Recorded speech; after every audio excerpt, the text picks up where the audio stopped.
Welcome to Podlr, where we read collections of posts from our Tumblr. Enjoy the mess. Zenless Zone Zero meme teams because hyperfixation goes hard. The team until we can get Vivian. Miyabi, Vivian, Yuzuha will be titled Autism Umbrella.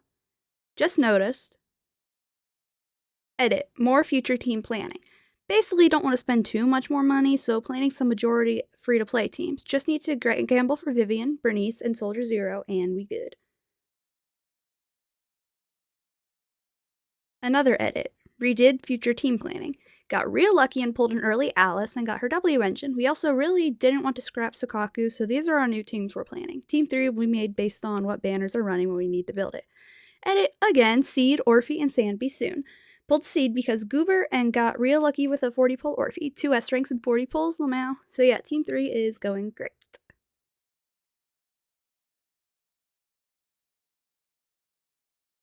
Final roster. His bulge always comes back. So we got the sticker from Redbubble, and unfortunately it had an air bubble. So of course we fidgeted with it for 20 minutes until it ended up on Springtrap's crotch. We present to you. It's kind of hard to see on photo, but you can see it's a bulge, as it's reflecting the keyboard light. Yes, we moved the bump from Jesus' arm to William Afton's dick. Sorry, Jesus. More cat stuff. Put a cute little rainbow plushie on the cat tower in our room. Hope it doesn't fall off, just double-sided tape. Edit had to move the location as Mushi wasn't very happy and kept knocking it down. Also used command strips this time. Our dad has been very excited about buying an outside cat house to feed the strays in the neighborhood. Our cats are indoor, but there are a lot of strays outside. So here's the house. He thought it'd be best to prop it up as cats like height. It kind of looks like a cute beach house. Edit, we did have to move it back to the floor, though, for them to actually use it. Feel like stickers might be cute, but would also maybe ruin it. Probably just gonna leave it. Randomized free write, number 3, a date at the pumpkin patch. This post is part of a series where you use a random word generator to choose the protagonist and setting and do a free write based on it. Protagonist, kidnapper. Setting, pumpkin patch. Where is she? Where is she? I try to plan one nice date and she goes and hides. That bitch. Sophie, come on, let's go back to my place, huh? She's the one who likes these stupid pumpkins in the first place, and now she doesn't even want to be here. If it'll make you feel better, we can buy one before we go. I'll even let you carve the guts out. Which is what I'm going to do to you if you don't come out.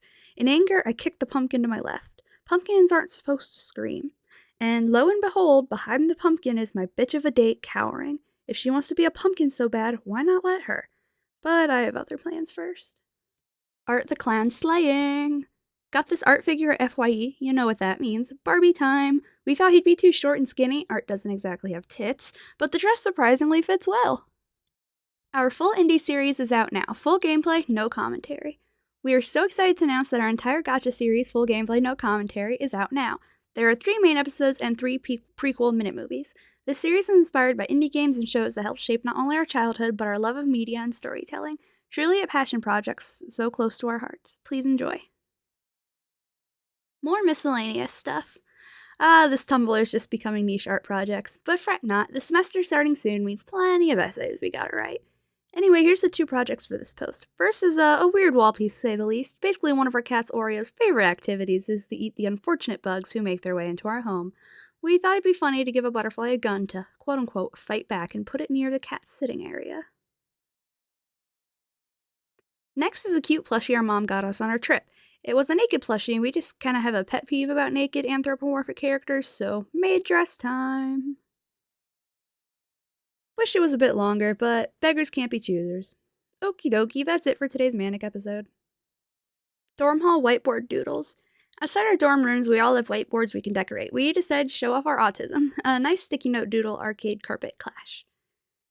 We prefer the look with the post-it notes hanging, but they'd probably fall down, so tape down it is. Randomized free write 4, 3 at the pasture. This post is part of a series where we use a random word generator to choose the protagonist and setting and do a free write based on it. Protagonist, volunteer. Setting, pasture. The local farm called for 9 volunteers this weekend. Their job was kept vague until arrival. They were all brought into the middle of the large pasture that seemed to go on forever. There was nothing in sight except for grass, and surprise, more grass. That and the 9 volunteers, of course. The 3 owners of the farm set off a countdown. 3, 2, 1, go. Then all 3 of them hopped into their respective vehicles and drove their separate ways. The volunteers were left confused on what to do. They debated for a long while. They decided to split up into 3 equal groups and follow where each vehicle went. 1, 2, 3 days it had been.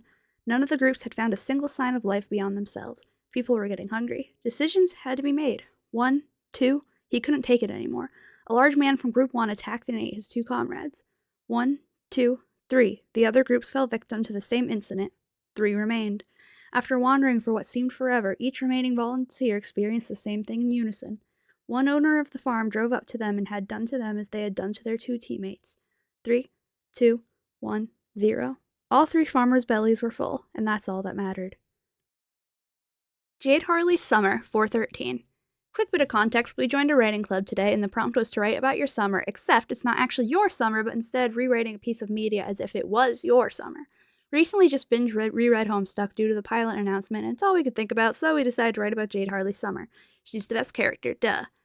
Actual writing. I spent the beginning of my summer dreaming the things that would happen in our session. I had to be vague with my friends as to not disrupt the timeline. It was so painful to lie to all my friends, but it worked out in the end. In 8,000 pages, we had played a video game that ended the world, we met alien trolls, I died a few times, we became the worst fandom in history, and then we claimed our prize. A new universe where we were free to take Sharpie baths and to become our troll sonas. Also, summer now takes place in April. I'm a god now, so I can say that. Tried to play off the cringe to get a good reaction, and it seemed to work. Sketchbook, collage cover. We were taking out some pages we didn't like from our sketchbooks, mainly just ones what we had to draw for class, but there were so many doodles amongst the boring class assignments, so we decided to spice up the cover with them. Also added a blue sticky note Miku for some much needed color contrast. It's a bit crude, but we like it. We always like when things give a touch of chaos energy. Nickelodeon Slime Creme Brulee. You ever be making some creme brulee, turn around and see the food dyed behind you, calling your name, and you know what you must do? Well, we did.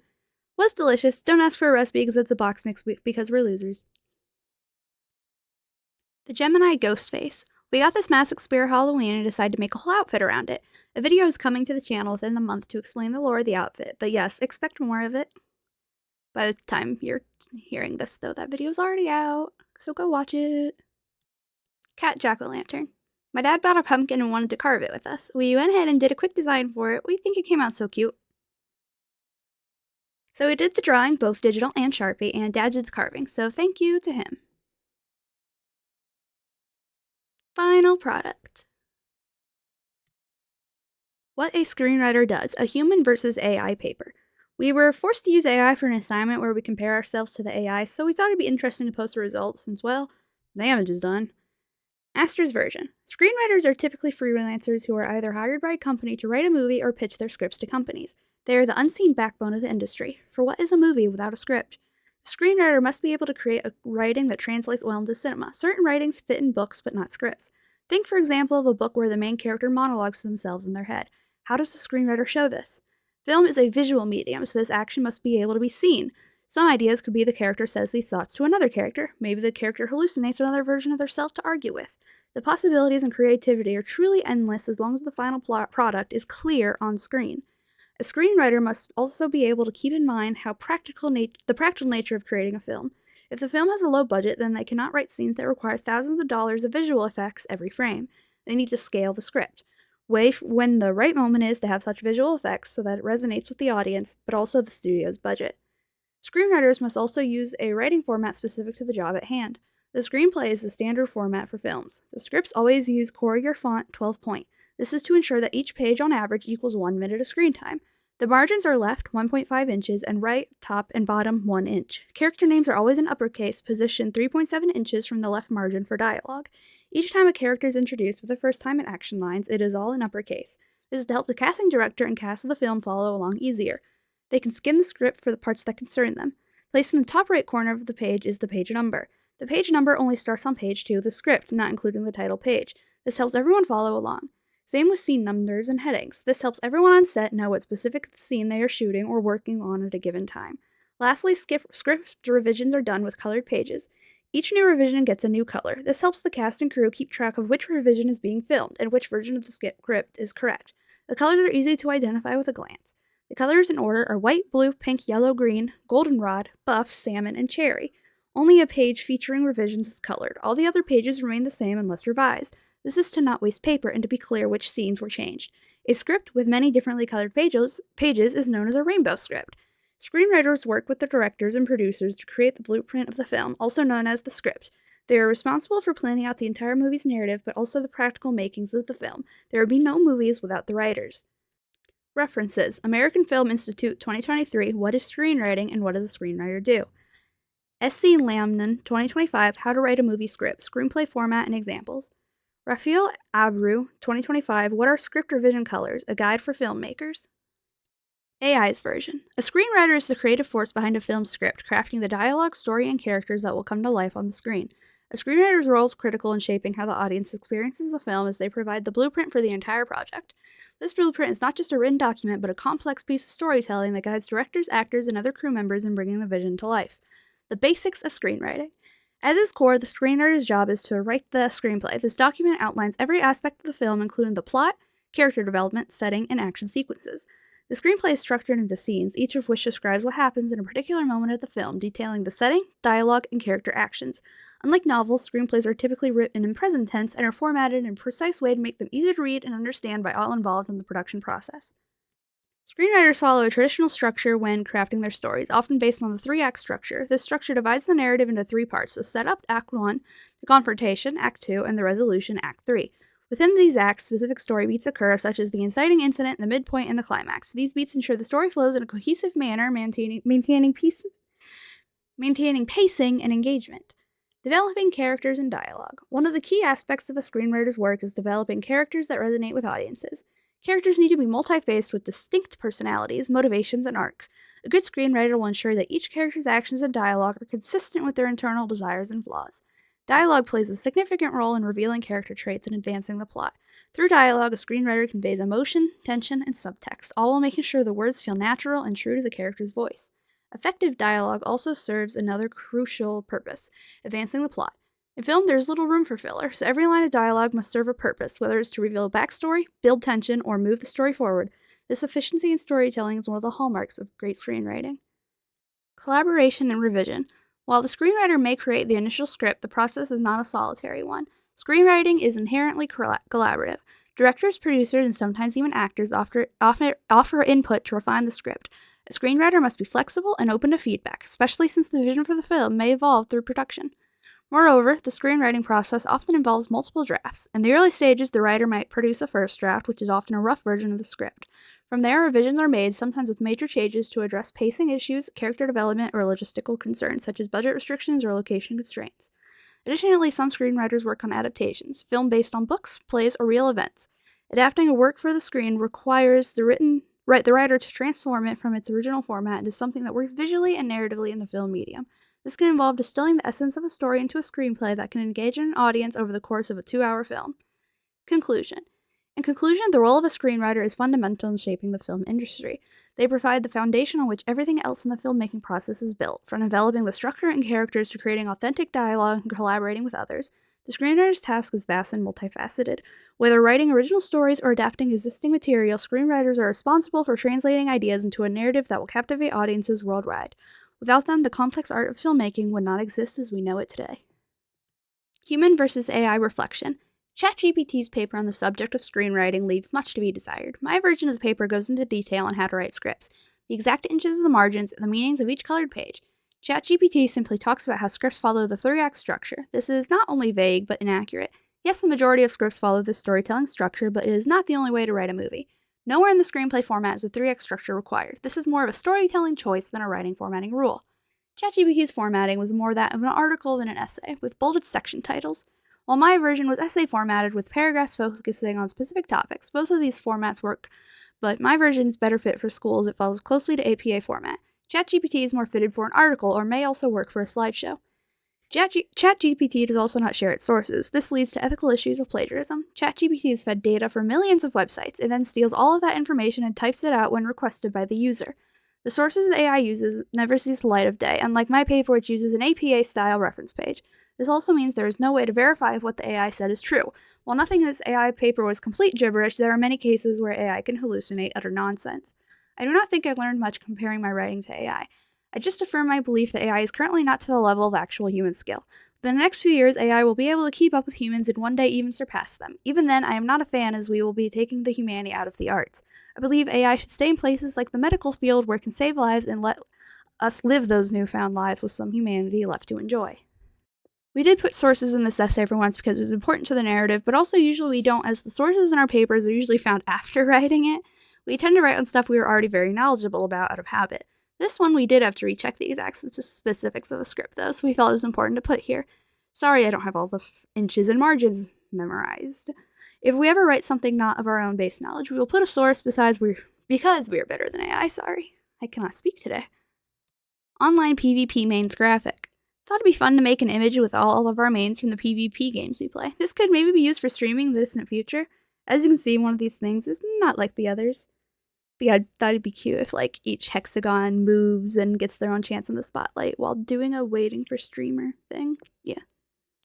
Research proposal paper. How censorship laws affect queer media. So for our writing class, we had to write a proposal paper for our chosen topic. We wanted to touch on the topic of censorship and how it affects the queer representation in media, since it is a relevant topic once again in the world. We're excited to further research this and come back with another paper in due time. Also change the use of personal pronouns for this post. We chose the topic, how censorship laws affect queer representation in media. We chose this topic because we ourselves are queer and care about the topic. We are also majoring in media production and find the messages and representation in media very important. Lately, the topic of censorship is breaching not only online fandom communities, but the government itself. In the rising political sway towards conservatism, more and more young people are starting to advocate for censorship of any topics that make them uncomfortable, including sex and violence. History repeats itself, as we may live through another Hays Code era soon. Our subtopic will include the effects the Hays Code era rehashed representation may have on young queer minds. The Hays Code lasted from 1934 to 1968. It was stated that all things deemed immoral in film must be punished. In these times, things such as being queer were sexually devious. So if there were characters who were to act queer, the narrative must tell the audience that they are evil. The queer character typically died for their actions in the end. A popular form of representation that came about in this era, and lasted well beyond it, is queer coding. The character is never explicitly stated to be queer, but they exhibit personality traits one in the queer community may pick up on and recognize. This form of representation was to be subtle enough to bypass the executives in charge, yet be obvious enough for the queer audience to connect with and recognize. This paints a picture in the heads of queer audiences that they must either die for their sinful action of being who they are, or forever stay hidden in the shadows where it is safe. There are movies post-Hays Code that carry on the traditions of both forms of queer representation to make an even grimmer message: stay in the shadows and still die. Disney villains are a common example of characters who are both queer-coded and die for their sins. Ursula from The Little Mermaid is being one of the most recognizable. The people most interested in this topic would be queer people themselves, queer fans in media who may be worried about their past and future on-screen presence, queer people who find queer history interesting and important. Media scholars may also find this topic engaging to know what threats of freedom have happened in media in the past and what threatens them yet again. People who want to know what to fight against and not make the same mistakes of the past. The questions my essay will aim to answer. Question 1. How does censorship affect queer media? Question 2. How does the current laws being enacted and proposed in the US and other countries imply for the future of queer media? Question 3. What effect will this have on young queer minds? I plan to answer all of these questions in my essay and more. I plan to learn from the past, taking note of what happened during the Hays Code era. My working hypothesis is, history repeats itself. Queer people are once again threatened by censorship in media. Those who do not listen to history are doomed to repeat it. As we've stated, this is indeed the case in this topic of queer representation. The article, The Hays Code and Queer Coding Villains in Hollywood Films, explains the Hays Code and its effect on Hollywood, focusing on its queer villains. Texas Senate Bill 20 enforces the criminalization of depictions of underage sexual activity.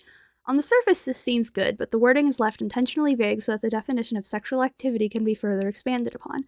Many Republicans have called the simple act of two gay people holding hands in public a sexual display. Florida Senator Ron DeSantis and President Trump have both called for the death penalty on pedophiles while also including queer people under their description. Queer kids and adults alike may now have to see in media that once again they deserve to die just for being themselves, while real life tries to reenact just that. We must do more research on these topics. While we are quite informed on the past of the Hays Code and try to stay informed about current events, we do not know everything. We want to research the psychological effects the queer representation developed from the Hays Code era had on queer audiences. We also want to become more informed on the current laws being tossed around and even passed. We plan to use Google Scholar to do so. Key terms such as the Hays Code, LGBTQ representation, queer censorship laws will be useful in this endeavor. The military structure of media production versus glitch productions. The military-like hierarchy structure can be useful in the industry. The structure gives all the members of the crew specific jobs, which keeps things organized. Specific jobs report to specific people. This way, there is a universally known chain of command, and no one is giving the wrong information to the wrong people. Everything is organized, and eventually, everyone will know everything. There are some issues with this hierarchy, unfortunately. Say, one person that gets reported to is bad at their job. They then hold up the entire production, and the underling cannot do anything about it as they have no one else to report to. It would be deemed inappropriate. There's also the major issue of creative control. Above all of the people working on the production itself are company executives. They must approve all decisions before the final cut is made.